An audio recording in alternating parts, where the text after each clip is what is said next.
এটা আছিল মানে 16 তাৰিখে। তাৰমানে মই ওলাব গৈছিলোঁ পইচা ষ্টেট বেংক ওলাব যাওঁতে পিছত দেখি দুটা ল'ৰা আছিল।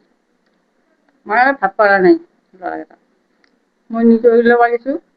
তেওঁলোকে কৈছে পইচা নাই, আপুনি ক'ত পইচা পাব তাতে, আমি বহুতবাৰ চেষ্টা কৰোঁ। এনেকৈ মই 2বাৰ ওলাইছোঁ, আনে এভেইলেবল বুলি লিখা আছে। তাৰপিছত মই ওলাই গুচি আহিলোঁ।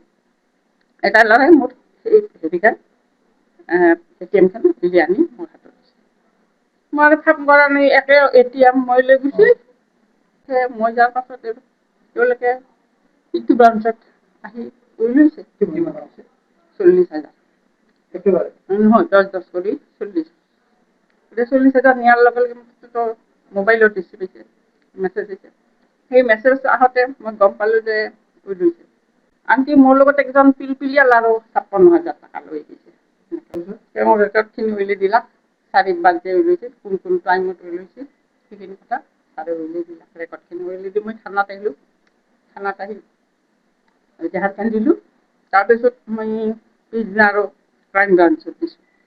গতিকে ছাৰহঁত গোটেইখিনিয়ে লগ লাগি মোৰ কামটো মানে খৰতকীয়া হিচাপত কামখিনি কৰিছে আৰু তাৰ বাবে মই ছাৰক যথেষ্টভাৱে মানে ধন্যবাদ, আন্তৰিক ধন্যবাদ জনাইছোঁ বৰপেটা আৰক্ষীক। গতিকে তেওঁলোকৰ কাৰ্যখিনি ইমান খৰতকীয়া হিচাপত কৰি মোক আনন্দিত কৰিছে কাৰণে ভাল লাগিছে।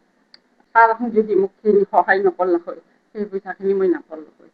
গতিকে ছাৰহঁতক মই যথেষ্টভাৱে মানে ধন্যবাদ জনাইছোঁ।